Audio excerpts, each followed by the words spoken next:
Well, hello there. This is Shane with Shane's Reviews, and today it is a overcast day. I won't have the same problems I had the other day with the sun, and my apologies for not being in the studio. It's just one of those things.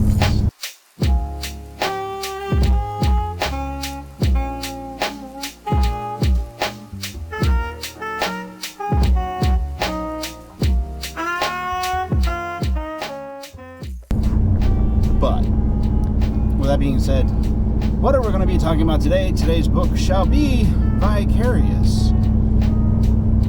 I know it was narrated by Will Wheaton.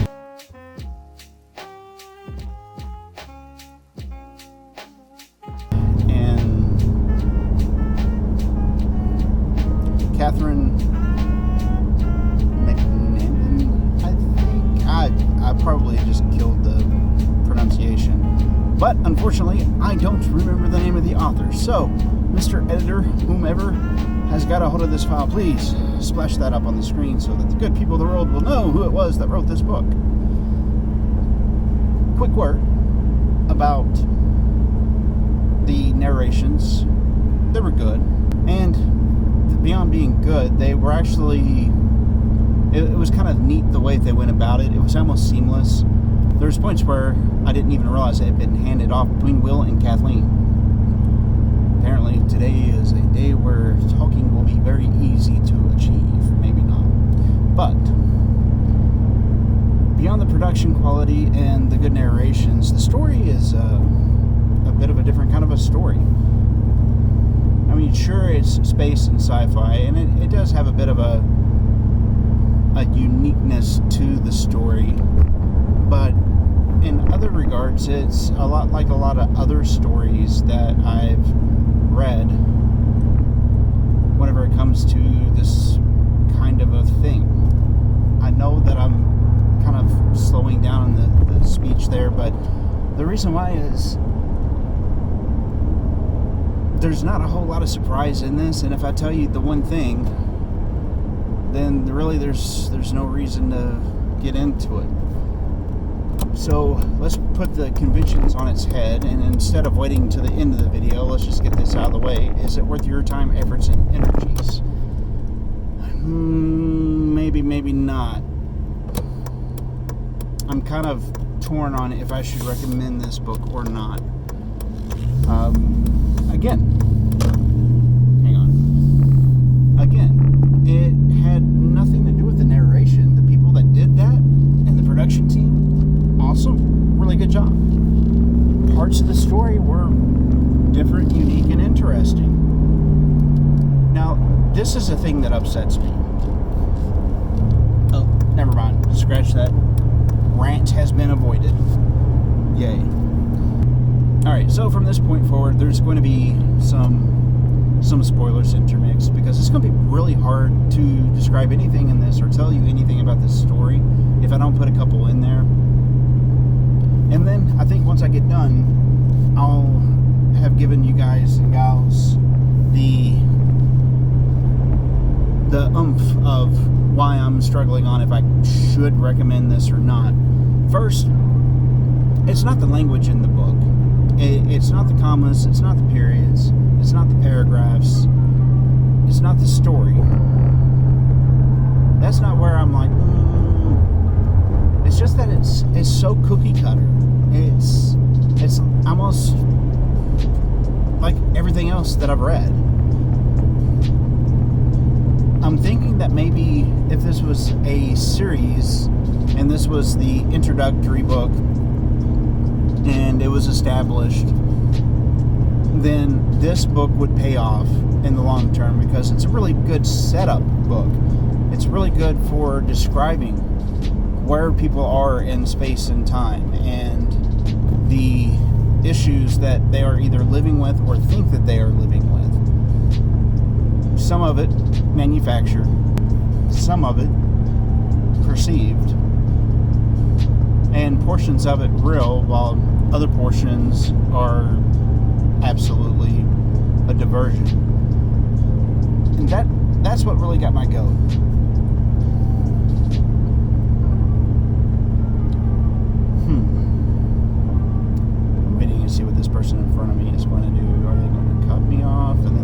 brakes to turn, or oh no, they're going to be a responsible individual today. Go you. Now, the story and the content,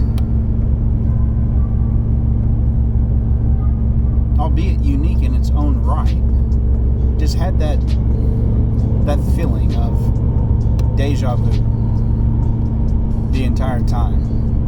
And here's why. These people are living on this ship that's an asteroid that was hollowed out.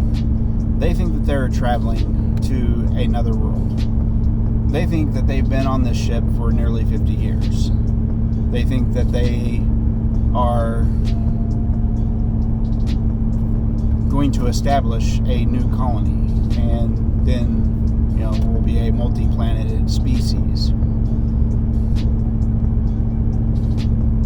The problem with that is that the people of Earth can look up in the sky and see this asteroid that's been floating around the Earth for 50 years.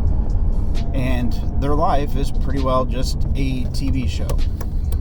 That's it. So it's kind of like taking a mixture of the Truman Show, a little bit of Ender's Game,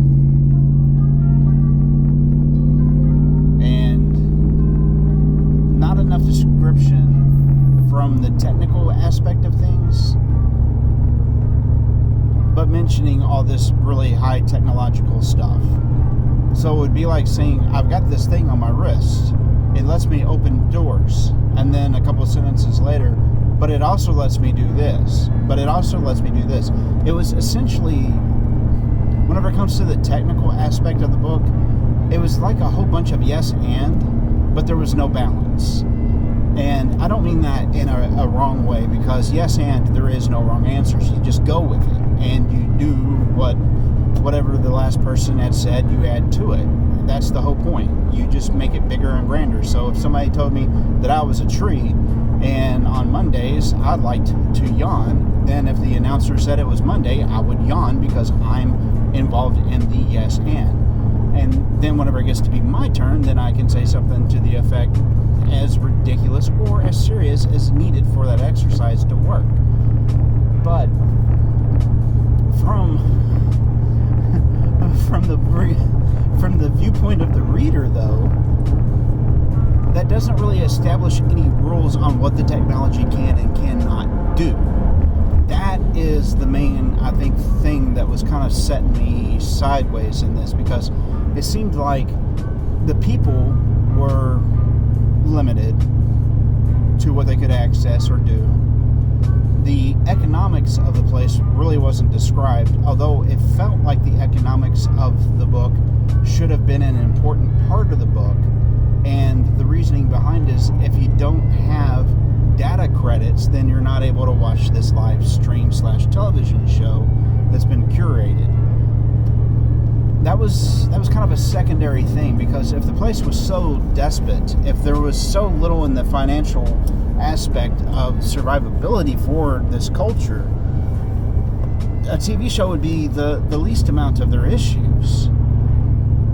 And then there's the caste parts of the society once you get past a particular point, where there's these people called the Unplugged, which I kind of like the idea of them. But again, they have magical, mystical moments of technological merriment that just really, if they were that far advanced and could do those things, then why would they need to hand dig a cavern? Question mark.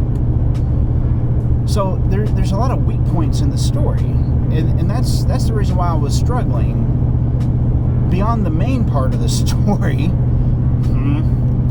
which is essentially there's a rule on this place. What was the name of it? Ignesium, I think was the name of the asteroid that they were on. Asteroid ship. And there's this individual by the name of Mission that was born during a kind of a riotous type of a time period where a reactor had gone down, and it's really hard to get the reactor to come back up. They lost a lot of data, so blah, blah, blah, blah, blah. But the point is in order for this person to fit into this 10,000 people only ship, then there had to be an exception made from the get-go in the story, which is kind of frustrating that already here's a loophole. And it's not so much that it's a story about people on an asteroid that aggravates me. It's the lack of detail, I think. The lack of things to bridge stuff together. Like, for instance, the way the book starts out, you're kind of in a area where there's this nanny that's raising these kids. And there's also this other individual that's a little bit older than the kids that's being hidden away by them. And then we get into the first loophole, pretty much right then and there. Now, what if, instead of starting the story like that, it was a little bit more dramatic? What if they were in the blackout where the reactor had failed, alarms are blaring, people are, scavenging and just grabbing whatever they can because you're on a rock in the middle of space with nothing to help. And so, what do you do? Do you look out for everybody or do you look out for yourself? Unfortunately, humankind's nature is most people would not look out for everybody else. They would only care about themselves, and or there would be just enough people looking for themselves that they would screw it up for everybody else, because that's how we are. But if we started the book like that, where it was in that period where it was every person for themselves, and then much like the blackouts in New York in the 70s, and then all these children 9 months later popped in, that was kind of what was being, that's not what was being directly alluded to, but that's the behavior of which we were seeing in the book, was all these people all of a sudden found themselves free and lawless, and they didn't have to worry because they were going to die, so they had a bunch of sex, and the sex, well, you know what, Mr. Minivan? I am very impressed that you took that turn at 55 miles an hour going onto a dirt road. How they didn't wreck, I don't know. But anyway, I digress. So, this mission person, if the story had started like that, I would have seen the lawlessness like that. I would have seen the lawlessness of that time. It would have been more interesting at the start. That would have grabbed my attention. It's called a hook because it gets your attention. And then if, it's a fast forward and it goes 3 years into the future, if it's a fast forward and goes 3 years into the future, and then I'm with Mission and watching her grow, I'm going to be more interested in the story because of good storytelling versus a decently wrote story with a lot of gaps. It seems like stuff was cut out, in my humble opinion. I could be wrong, but anyway. So that's kind of the gripe of it. But that's not even the storyline. The storyline is there's these people that are born in a vat, and some of them will be genetically brought around to be more predispositioned to do particular things. And that's our secondary protagonist, which he sees Mission, he falls in love with her because he's about her age, but it's weird to describe the way that it was wrote. But he follows her and ends up making her the star of the show on Igneous, and then ends up getting her in a lot of trouble, and then he gets kicked out of the high society as it was and ends up living in the dregs of it all, and then watching the consequences and the fallout from the stuff that he put into motion by simply trying to prevent it from happening in the first place. So, as odd as that is, that's where we are with that story. So that's kind of like where that falls out at, is the storytelling itself. It's not bad, but oh wow, the clouds are out, it's diffused. I need sunglasses. But the idea of the story isn't a bad one. I feel like the execution on the author just wasn't very, very strong. Now, I also want to be fair, because if this is like a first book or something like that from this author, then it's a heck of a first go. But I was kind of, after seeing the ratings and seeing Will's name on it, and then Catherine's name on it, I was expecting much, much more out of the story than what I got. The secondary protagonist, the gentleman that falls in love with her and then ends up screwing everything up and then tries to reverse that, he's a bit of a whiner, which annoys me. I don't expect every person in every book to always be a strong leading character, because it wouldn't work if you had 600 leading characters. But I do expect for the author to be true to the characters of which they write. And there was a couple instances where I really don't see Mission doing what she did in the book, because there's such large leaps from base character behavior. And it's the same thing with him. So that's why I was kind of struggling on recommending or not recommending, because even though it is entertaining at points, it's not something that gave me great joy value. I know that's like a Netflix term, but whenever I read something, it's like, where's the joy in this? What is the message? What is the story? All these little things get answered as I go along, and some books in my own criteria have higher marks than others do. Like Matthew McConaughey's book, Green Lights, that I read recently. That was such a joyful book for me to read. Even though some of the subject matter in there was absolutely horrific, trying to imagine myself being in that situation as a child or whatever, the overall message of the book was a strong one. He knew himself. He knew his story. And I think that's maybe the problem with this one, is the person that wrote this, they don't quite know the story yet. They've got a good idea of the story, but it's not completed. And I wouldn't be surprised if there was a second book to it, and if there is, then I will certainly check it out, just because I'm curious. But as far as me saying, hey, go get this, I can't do that. But if you're curious about it, it does have some check marks. There's an asteroid floating in space. People think they're on television. People think they're on a television show if they're not. And parts of the book is just how bad can it get before it gets better. So it does have a pretty good entertainment value that way. But as far as having like a strong moral backbone or the like, it just, I kind of feel fishy about that.